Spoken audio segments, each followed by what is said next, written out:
No, so first of all, you did an excellent job of introducing me. My name is Ivor Mullema. I work as an archaeologist for the underwater section at the Florida Bureau of Archaeological Research, which falls under the Division of Historical Resources. And I'll just let you know what we're going to be talking about today.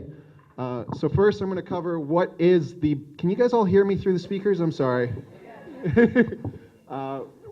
First, I'm going to give you a brief synopsis of what the Bureau of Archaeological Research is and does. Then we're going to be talking a little bit about the history of Dog Island. It's going to be much more general than what Tamara here did. Tamara, I'm sorry. Just this, it's the Dutch language barrier. A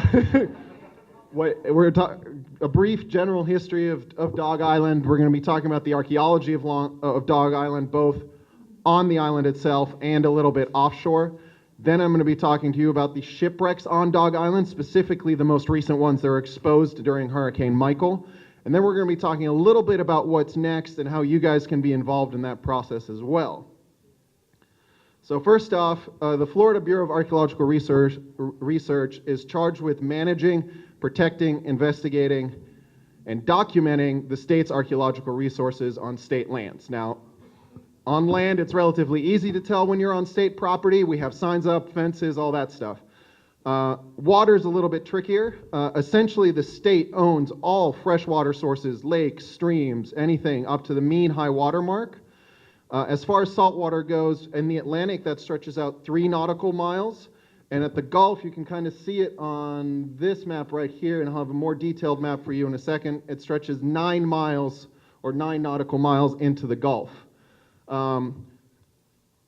Less than 1% of these 18,000 square miles of water has been surveyed for archaeological historical purposes. Worldwide, the ocean has been surveyed to only 0.5% at a scale at which you can spot an airplane. You guys probably are all familiar with the big stories about trying to find an airplane in a big wide open ocean and them not finding them. That's exactly why. Conversely, we have 100% of the surface of Mars is mapped, which is millions of miles away. So that should give you an idea about what's out there, and you can kind of imagine what else might still be out there. And that's why events like Hurricane Michael, they while they do wreak destruction and stuff, they do open up some new historical resources for us underwater all the time. There's things that happen down in the Keys. And of course here, as we'll talk about in a little bit, shipwrecks get exposed by shifting sands in a storm here all the time. And Hurricane Michael was strong enough to either wash 2 of them up or expose 2 of them that were buried underneath the seabank, or underneath the sand, sorry. And later on, I'll be talking a little bit about those and the identity or possible identity of at least one of those shipwrecks. We've been familiar with Dog Island shipwrecks since the early 1990s is when they first popped up in the archaeological record. Obviously, you guys probably know of a few more or a little bit more familiar with some other ones as well in the region. This one right here is one that we have very originally named Dog Island Shipwreck number 3. It sits on the Gulf shore of the island, and all that was exposed here, it's 2 frames. So you can see one here, and then one in the background, and you can kind of make out a small tracing of them going towards the bow up front there. This one actually has a drift bolt going through the frame. This is all that was exposed in February of 2013 when we went out there. And to give you an idea of the dynamic environment that's out there, just after Thanksgiving in 2017, this was totally exposed and 6 feet of sand was missing, and you could see a complete keel structure with a bow structure as well.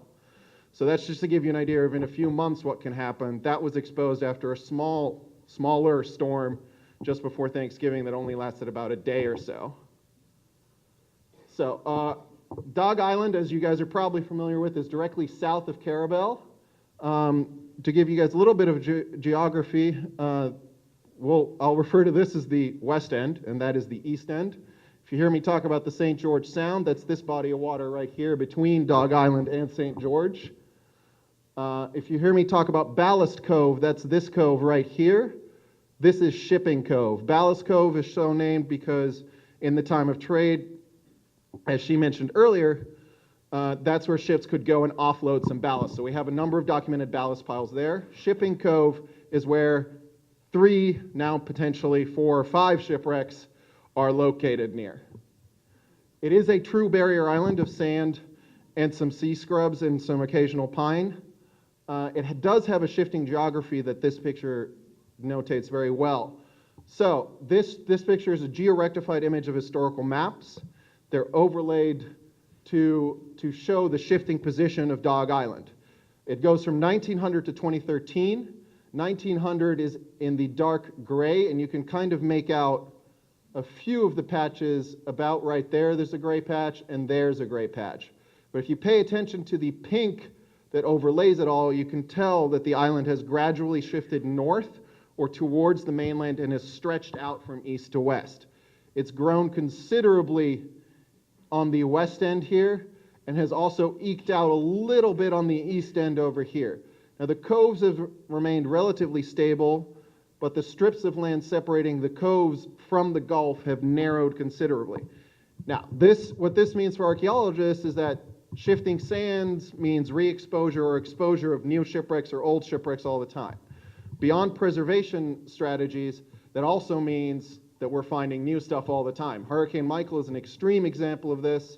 The shipwreck I talked about a little bit before is a less extreme example, but it's happening all the time, and it could be happening underwater as well, not just on the island. This is very important for when we do remote sensing surveys. Some of that stuff only shows us what's on the seafloor, and some of it shows us what's on the bottom. So we've got to take all of these things into account when we do archaeology around the islands. Hurricanes are a big factor and a big impact on the island. Again, most recent example is Hurricane Michael. Other ones like the 1899 hurricane that was mentioned earlier wrecked 9 vessels on Dog Island alone and 20 vessels in the direct region. So brief history of Dog Island. I will start off with the prehistoric stuff just very briefly. There has been an arrowhead found on the island that indicates habitation up to 8,000 years ago in the Archaic period. We have one dugout canoe that was found, along with several lithic scatters that have been dated to more recently, say about 1,500 to 2,000 years ago.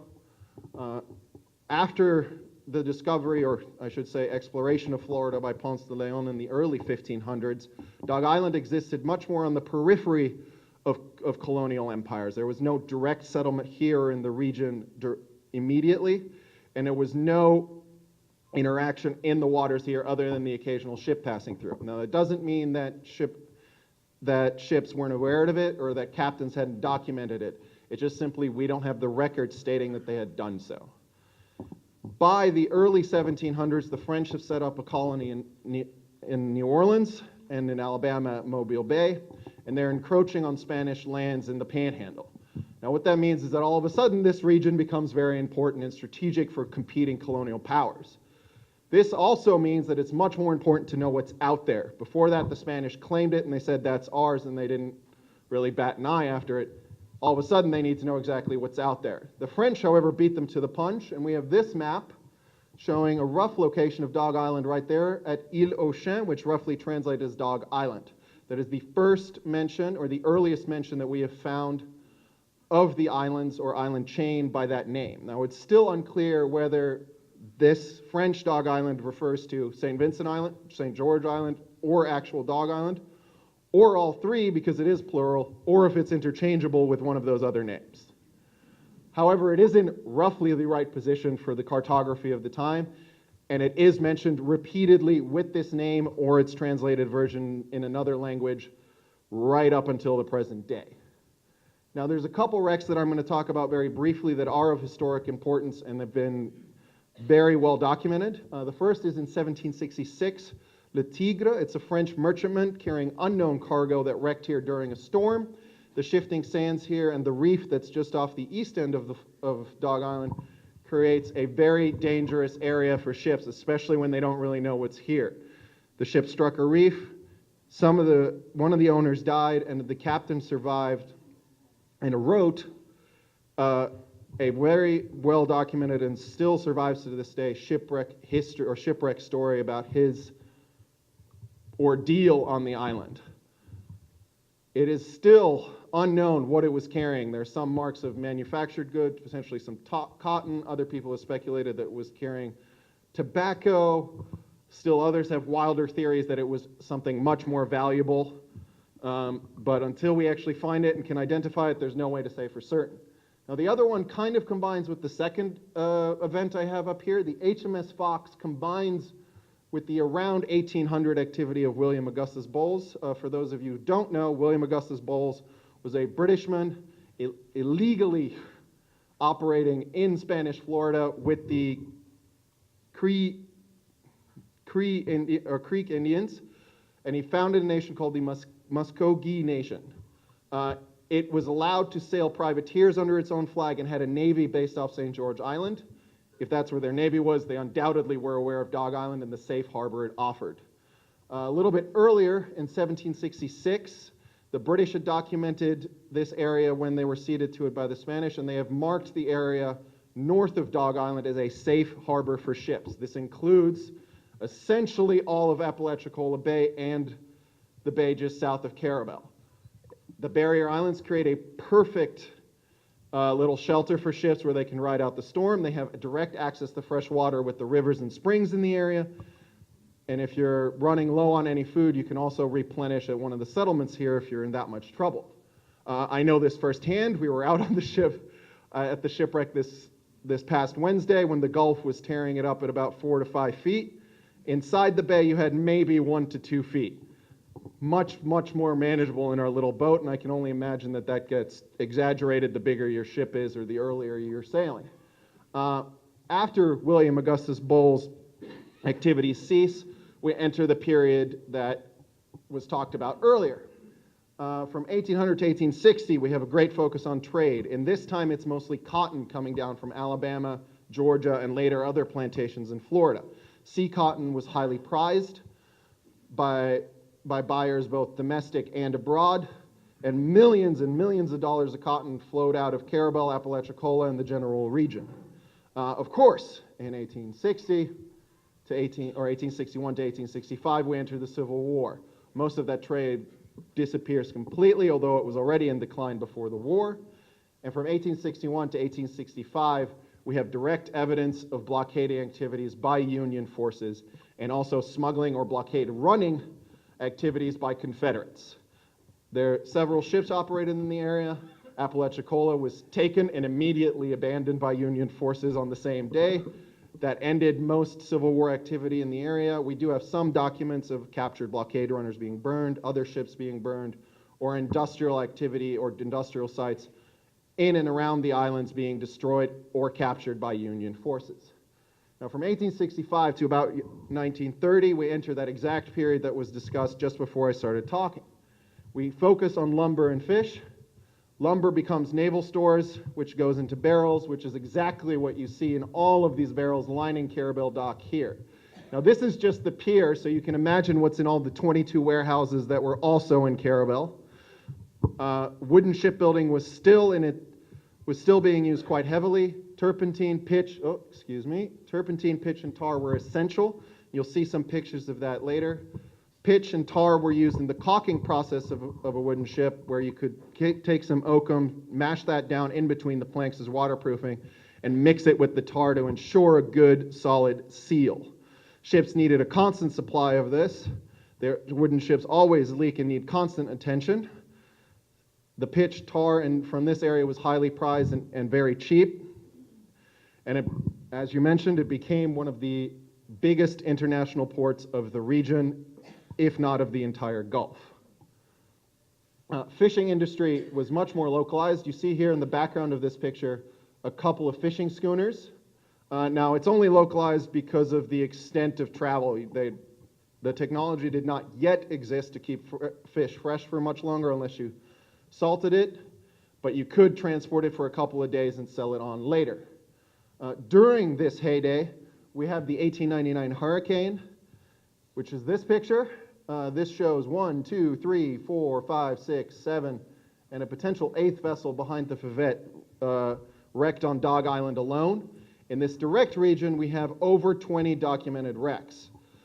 Of these, 9 vessels that were wrecked on Dog Island. 4 were abandoned there, and the other 5 were floated. One of the ones that was abandoned was the Juf Nahar, which is this one, the Vala, which is that one right there. Those are both Norwegian barks. All of these ships were engaged in the lumber trade in the area. They're specially designed for that. If they did, they would have had, like the American Berkantine that you see over here, in the bow, they would have had a special hatch that would have allowed access directly into the hull to store long staves of timber, long planks, long beams, and even raw timber. In World War II, from 1941 to 1945, there was a training camp on the island, and the Air Force, or the Army Corps of the Army at the time, used some of the waters around here as a practice range. The U.S. Army also performed rehearsals for amphibious landings like D-Day or operations in the Pacific in these areas, because the beaches in here, if you've looked around, work perfectly for any kind of practice scenario that you could possibly want. So, a brief overview of the archaeology of Dog Island. In 1995, there was a comprehensive terrestrial survey of the island. They discovered a couple of prehistoric sites and 1 shipwreck.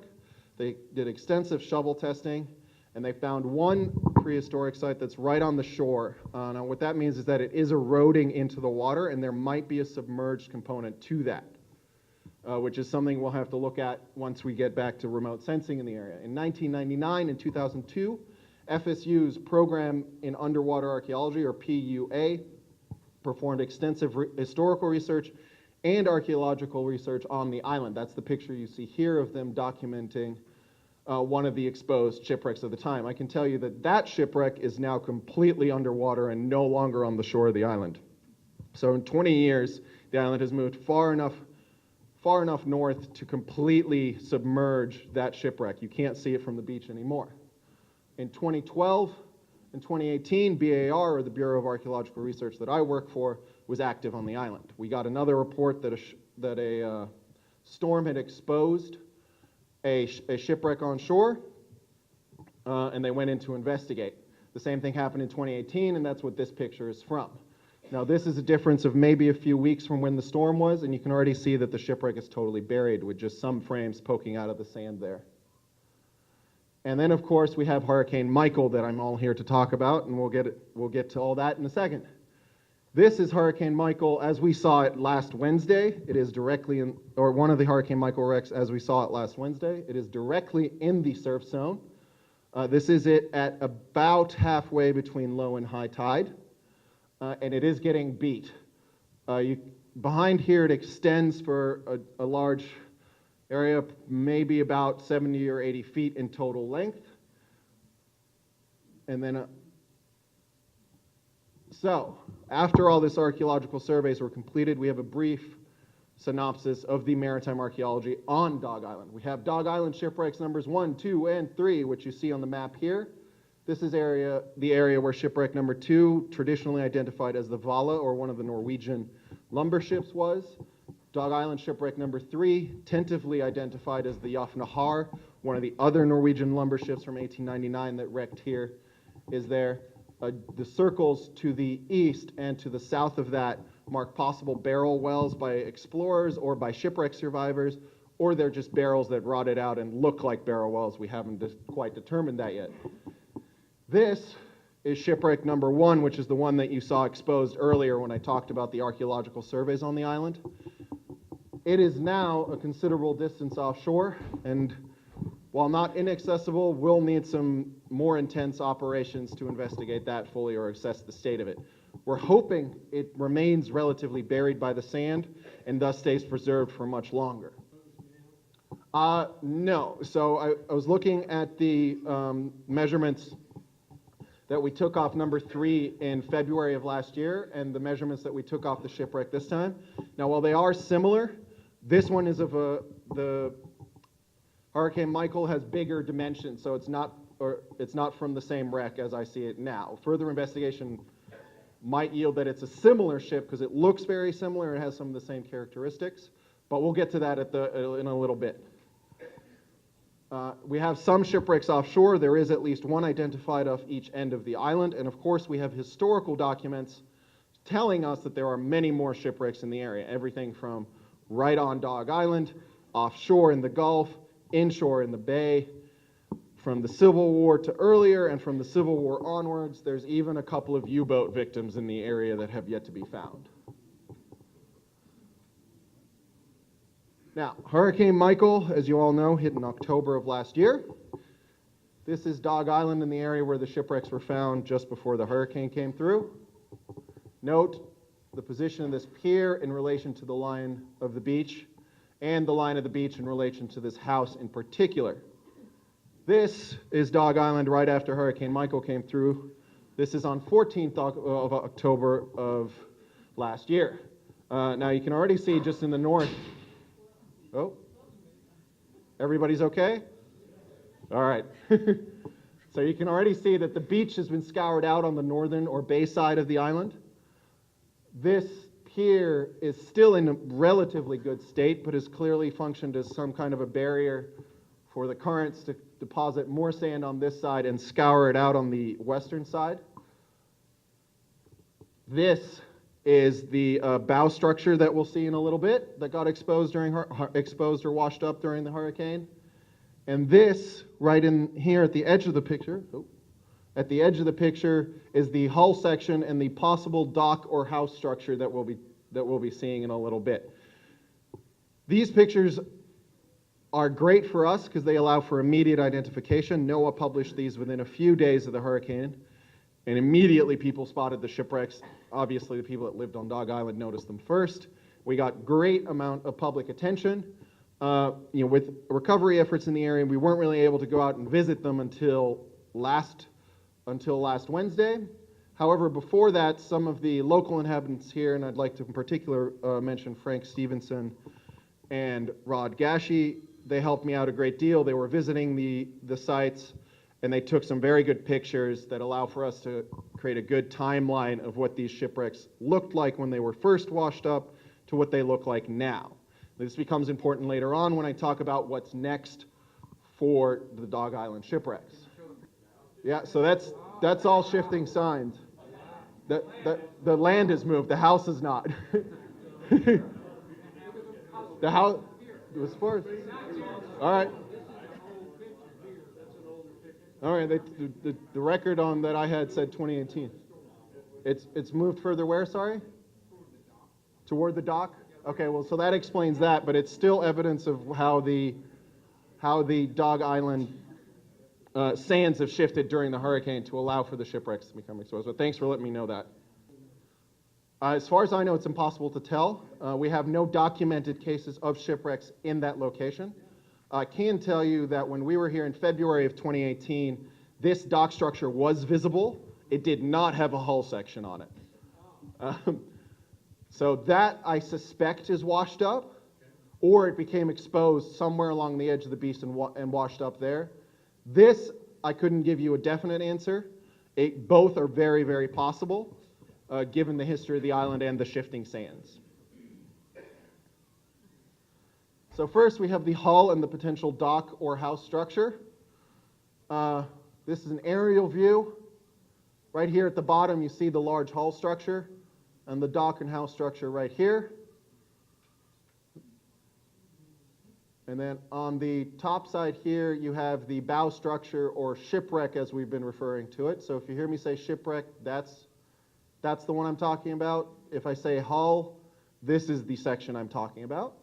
Now, beyond the hull and the dock structure, we also have the bow structure. This is it, as it was exposed right after the hurricane. You can see some sheeting on the bottom of the shipwreck right there. You can see something poking out of the ship here. I suspect it's one of the iron knees that we saw there last Wednesday. And you can clearly see this black stuff right here is the tar or pitch that was mentioned as part of the naval stores. Now they put a layer of that underneath the sheeting to ensure complete waterproofing of that area of the hull. It is the part of the ship that is in the water after all, but you can't really access it once the sheeting is on there, so you've got to put a thick coating down to ensure longevity of your investment. The sheeting would have gone all the way down the hull up to where the water line was and potentially a little bit above. This is actually a different thing, but we're going to be talking about that in just a second. I'm just going to ask you guys, based on these shipwrecks, what are some of the other questions that archaeologists would like to answer? Now, the number one that we're all looking for is, when did the ship sink? This is answered through a mixture of historical documents and archaeological analysis of the structure of the shipwreck. We want to know when it was built. This is just as important. It gives us more of a time frame for the sinking. We want to know what the ship's purpose was. In this case, we suspect they were large lumber ships in the area. Where did the ship come from? That's a little bit harder because we need to know a definite identity before we can figure out an origin of the ship. And we want to know why the ship was there. In this case, that's also kind of answered by the purpose of the ship. If it's a lumber ship, it's most likely in the area to pick up lumber sourced from Archaeological, Carrabelle, or the surrounding region. Now, initial clues, and this is part of the sheeting that we talked about earlier. It's known as Muntz metal.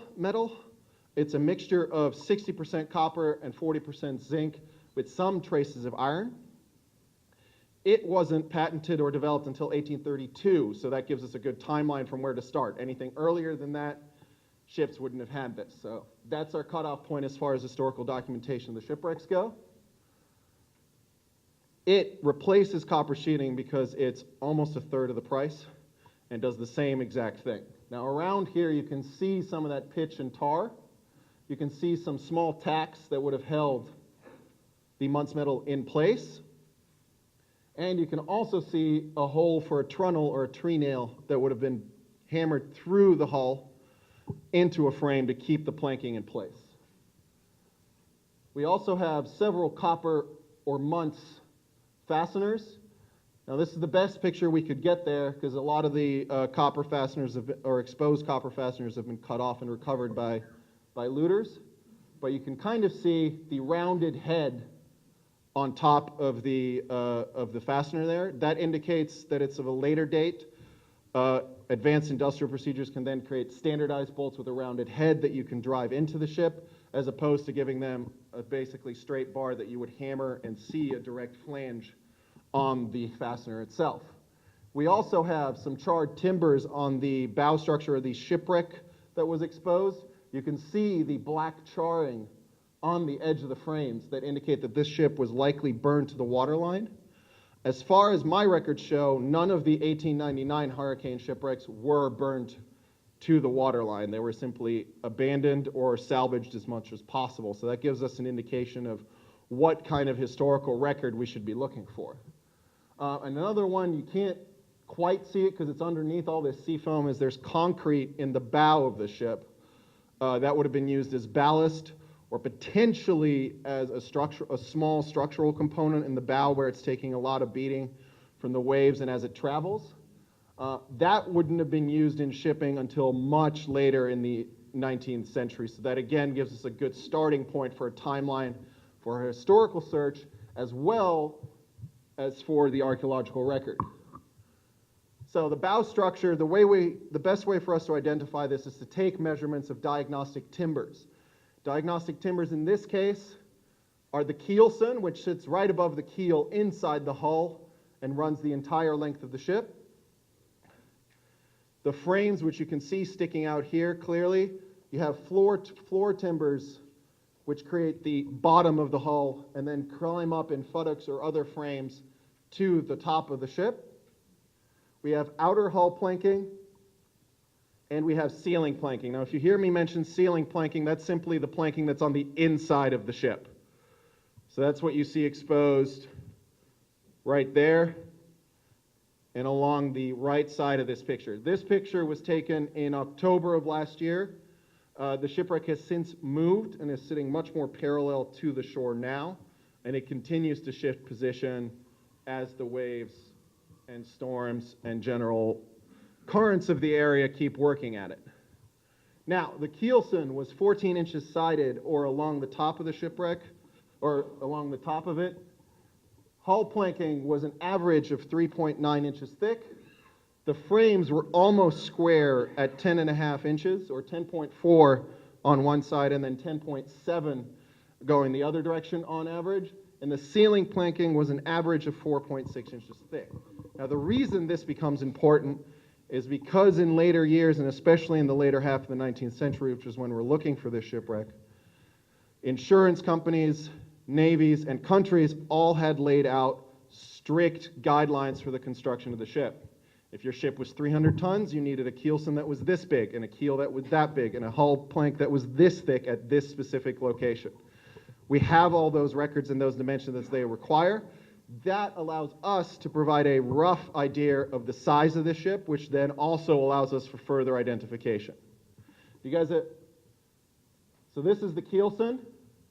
Some of you will have noted in some of the pictures that came out, there is a square or rectangular hole in the top of the keelson. We suspect this was a vertical deck support.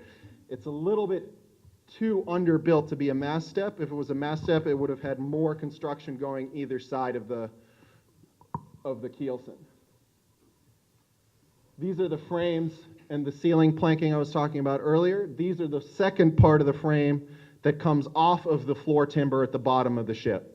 Now that's important to bear in mind because as the frames get higher on the ship, they also get smaller.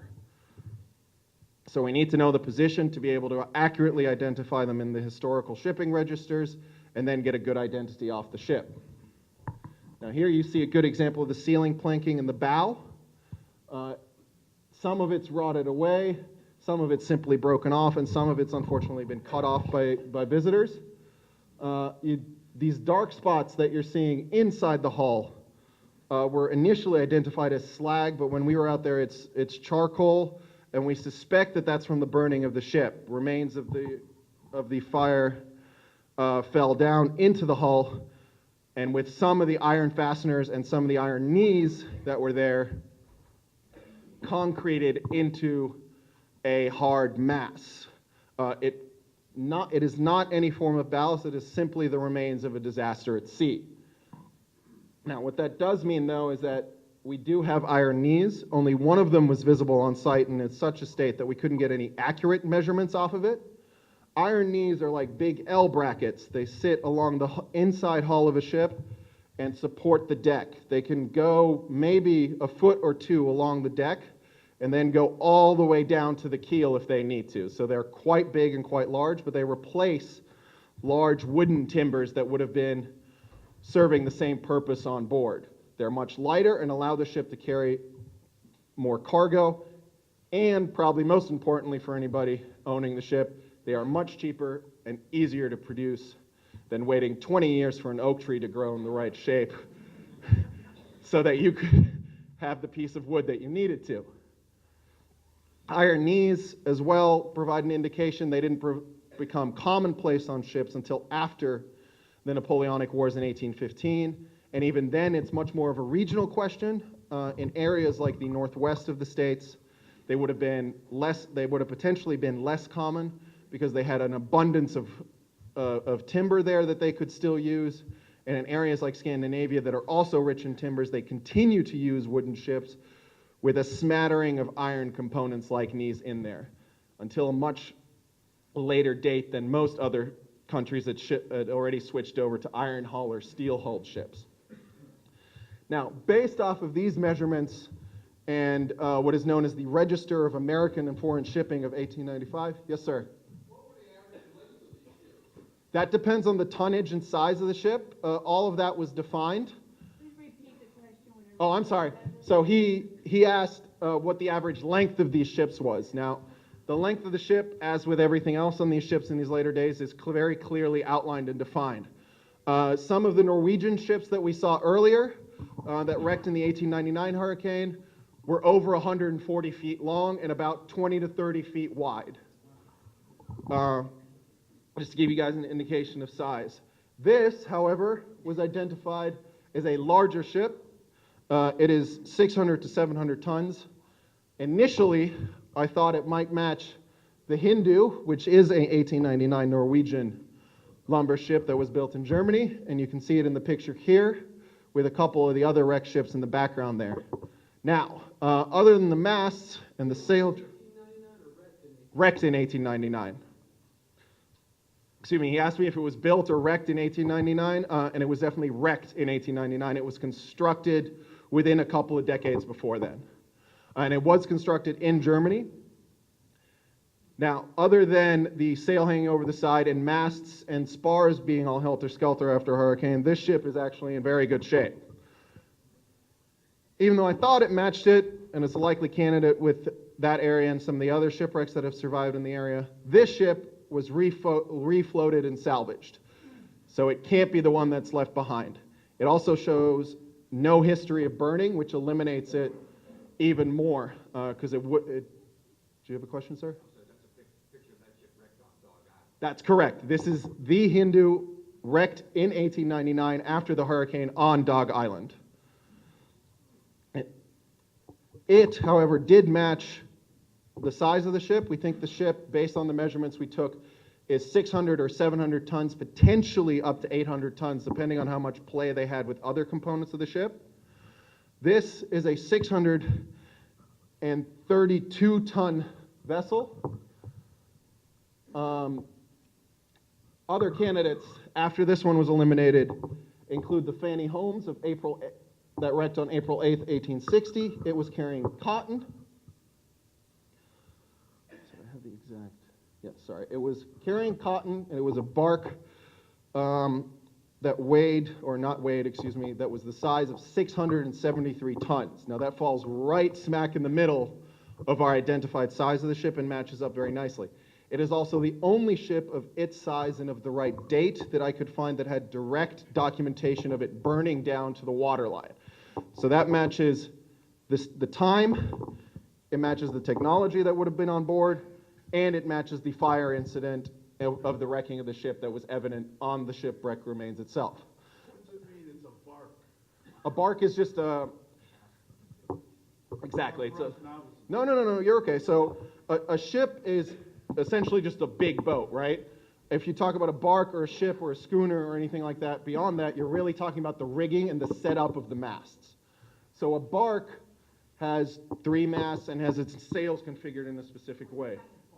Exactly. It's just, the hull would have been, you could have had the exact same hull, but you could have had it be a bark, a clipper, a schooner, anything else. It just refers to the mast configuration. Typically, with maritime archaeology, we're unable to identify it that far because the masts and the spars don't usually survive. So we have no idea of telling how the ship was rigged and identifying it to that extent. We have to rely on diagnostics from the hull, as we're doing here.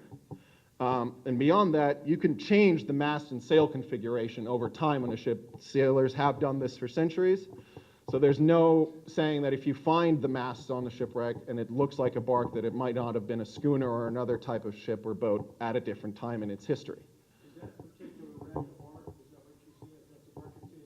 That's a bark? This is identified as a Norwegian lumber vessel. It did not provide me with the rigging. Tell from the mast configuration. Not directly, because it has a three mast configuration, but that's the basis of almost every single sailing configuration after that. If it had more masts, I might be able to tell you a little bit more.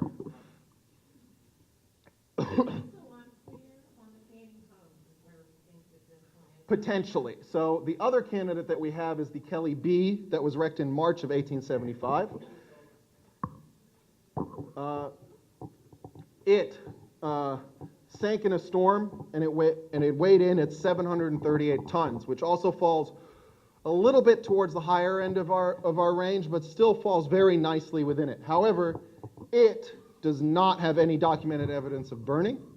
So as far as these 3 candidates are concerned, as you've mentioned, the likeliest candidate is the Fanny Holmes of April 1860. This is not a definite identification. We don't have enough diagnostic measurements yet to completely confirm this. Wood samples that we could possibly take in the future would aid in identification. And there's nothing to say that any of the vessels that were mentioned as wrecked of a similar size weren't also burned or had some fire damage on board. But based on the evidence we have right now, this is the likeliest candidate I was able to find. Yes, sir? Do you know where the 3 different ships were built? No, I just know that the Hindu was built in Scandinavia or Germany. I do not have any direct records of where the Fanny Holmes or Kelly B were constructed as yet. That's our next step. Is there any possibility of using DNA on the wood? That is one of the. Oh, sorry. The The gentleman asked if if we knew where the ships were constructed. I do not know where the Fanny Holmes or Kelly B were constructed. And then he asked me if the DNA or the identification of the wood would aid in the identification of the shipwrecks or where they were constructed. That is very true. It is one of the tools that we use to identify ships. However, it does not usually provide a definite tool unless it comes up as a Cyprus ship and we know only of one Cyprus ship in the area. But it can, if we age the wood, provide a rough range of dates that we could look in for historical documents. And if we know that it's one particular wood that was favored by or for a particular construction project, then we know that it might be associated with that, but it won't provide us with a definite identification of the ships themselves. For that, we usually have to rely on artifacts that we can directly associate with historical documents or a manifest of the cargo that was on board. Or if we're very, very lucky, we find a ship's bell that says Fanny Holmes on it. And that pretty much settles it for us. Yeah. So are both the Fanny and the Kelly supposedly went down here also? Yes, they went down in the vicinity of Dog Island with it. That's all it says in the historical records that I have on hand right now. We only were out there last Wednesday, so we're kind of in the beginning stages of narrowing down a firm identification of the shipwreck. As we get further, I'll be sure to share any information we have with the Carrabelle History Museum and the Lighthouse Museum here to make sure that you guys keep up to date with that. Yes, sir. So the gentleman asked or mentioned that you could use the fasteners that were in the ship to identify the ship. Sometimes they have maker's marks on them. The particular style, shape, size, material used for the fasteners all allow us to identify it, but it's kind of the same story as with the wood, unless we find a definite mark on the fastener that says, like you said, in New Hampshire, there was a shipwreck that Paul Revere had stamped his maker's mark on the copper fasteners. Without something as direct evidence like that, and especially in a more industrialized time period as we're looking at here, these would have been much more plain. You would have, here's your crate of copper fasteners, go ahead and use it on the ship. Potentially the box would have had where it came from, maybe it didn't. Then the other case is, in this case, the fasteners are still deep, deep in the wood, and we haven't been, to pull them out is a whole operation in itself, and we don't know what that would do to the ship. However, looking at them, measuring them, potentially collecting samples from them for metallurgical or wood analysis would again put us more and closer in the ballpark of identifying these ships. Okay, so that's exactly the response I was going to give. The madam here asked if what the next step is with exposed shipwrecks like that. I'll be covering that in a little bit more detail towards the end of my presentation, but she basically mentioned or questioned whether we would leave them in place, rebury them, or completely dig them up and recover them. Now, I'm going to be covering the various situations and scenarios that we can towards the end of the presentation. That'll hopefully answer that question. So as I mentioned, the Fanny Holmes is the likeliest candidate that we have at this moment. It is not in any way definite, but it is a good starting point for us to move forward from there for more historical research, or provides a guideline for further research on the wrecks themselves, because we can look at specific aspects that might lend for a more definite identification of the ship itself. Now, from that bow structure or that shipwreck, we move on to the hull section. This on the right here is the hull section as it appeared on Wednesday when we were there. You can see, compared to this photo at the bottom left here that was taken just after the hurricane, in October or November of last year, it is no longer resting on that dock or house structure that I mentioned earlier. It is completely free of that. That's actually in the surf right over there. So, as I mentioned before, Dog Island is a very dynamic environment. It does mean that these ships can be moved. Water is much stronger than you think. It has shifted shipwrecks completely upright in the keys that were 200 feet long and made completely of iron. So it is entirely possible that some waves or the currents over time or scouring of the sand meant that this shipwreck has moved off. You can also see a little bit more damage right there and we'll cover that a little bit more later. There is a frame poking through the hull planking. That is not evident in October or November, so that we suspect, looking at that damage, that that's really caused by nature enacting on the hull section there. Unfortunately, when we were there, the tide was coming in and we only had a little bit of time. So we're only able to get measurements on the hull planking. That does provide a rough identification. And I mean rough because we have hull planking on there that fits a vessel that is 800 to 2,000 tons in size. Now, our key issue here, beyond not being able to get to the frames that are completely buried in the sand, we tried digging them out a little bit, but every time a wave would come, it would completely rebury them again. So that ended up being a lost cause until we can come back. Another issue we face with the hull planking here, we, as yet, do not know which part of the ship this is from. Is it closer to the keel, where the hull planking and the frames would have been bigger or thicker, or is it further and higher up, where the planking, or where the size of the frames and the planks start to vary a little bit? If we're able to narrow that down further, that would allow for a more definite identification. But as yet, we have hull planking that's 5.58 inches thick on average. What that means is that it fits on different parts of the ship, anything from an 800-ton vessel to a 2,000-ton wooden vessel. That means anything in size from 150 feet up to a potential size of maybe 250 feet. So again, even with that, it's a big range. Lots of ships in the area fit that. I can say with relative certainty that this is not likely to be of the same ship as the bow structure is. Now that's a little bit surprising because they both washed up at the same time, so you might expect them to be from the same wreck. However, the difference in thickness in the hull planking denotes that they're not, but they are from the same time period. This one has some Muntz metal on it, the material that we discussed earlier that's after 1832. It also has detailed copper fasteners with a head that indicates a more industrialized production. So it is from that same time period, but if you look, and I think you had a list posted at the back of Dog Island Shipwrecks, you'll see after 1832, the list is still very long. And it is all kinds of ships, from everything from a small fishing schooner to a large sailing vessel, which is what this falls under. So with this shipwreck, unfortunately, I'm not able to give you a name of a ship or any candidates even. All right, so he asked me what fasteners I'm talking about. So the fasteners I'm talking about are the ones that we saw a little bit earlier. That's the large one, okay. Yes, it is the large one. We have some smaller ones.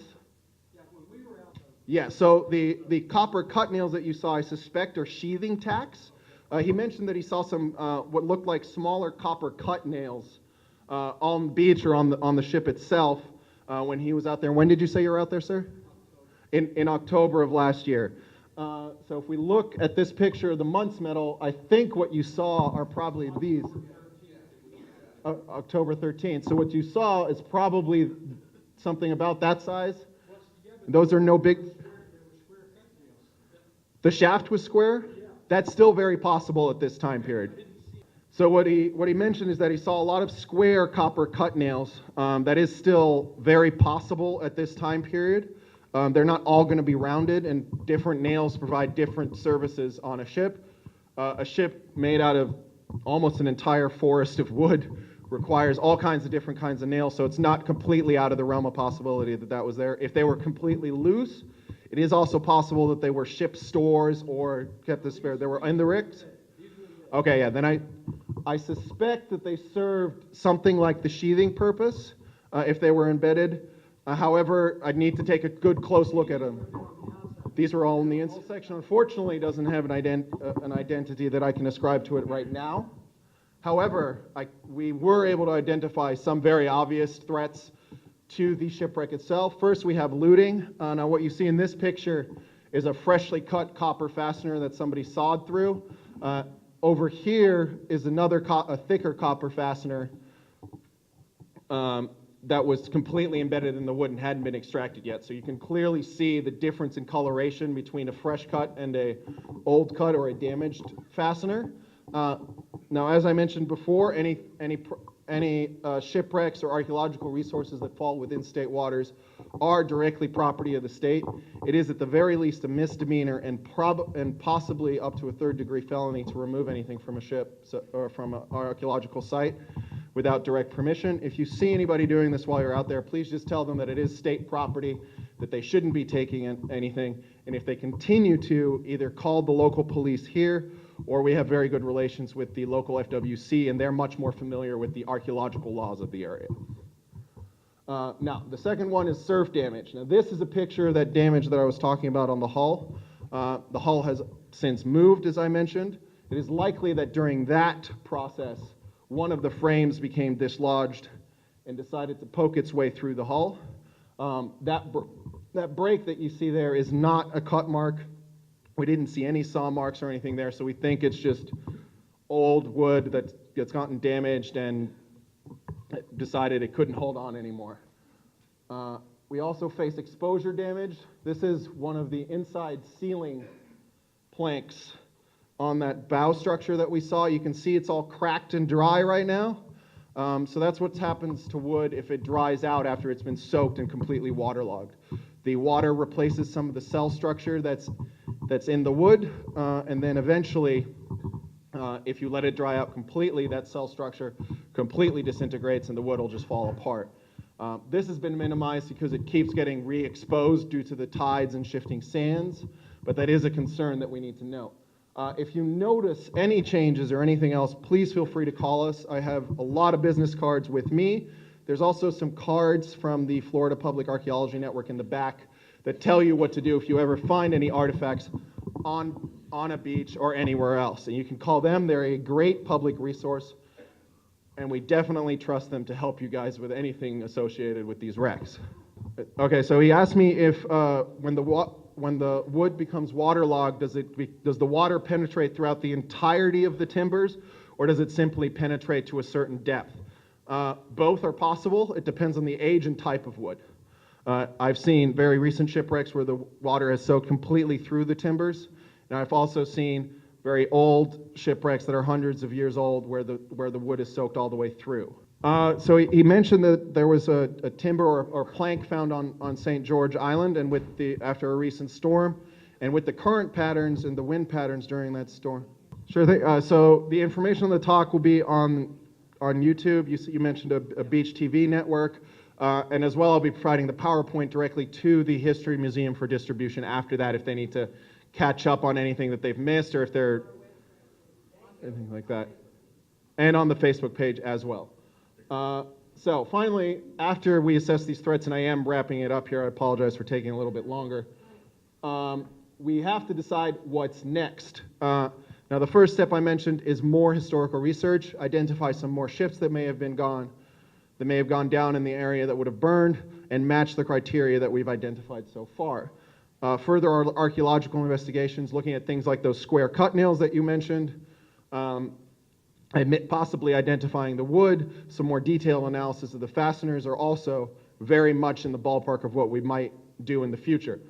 We would also like to perform an additional remote sensing survey offshore of the island to discover any other remains that may have become exposed or are exposed underwater that may or may not be associated with these shipwrecks and these timber fragments.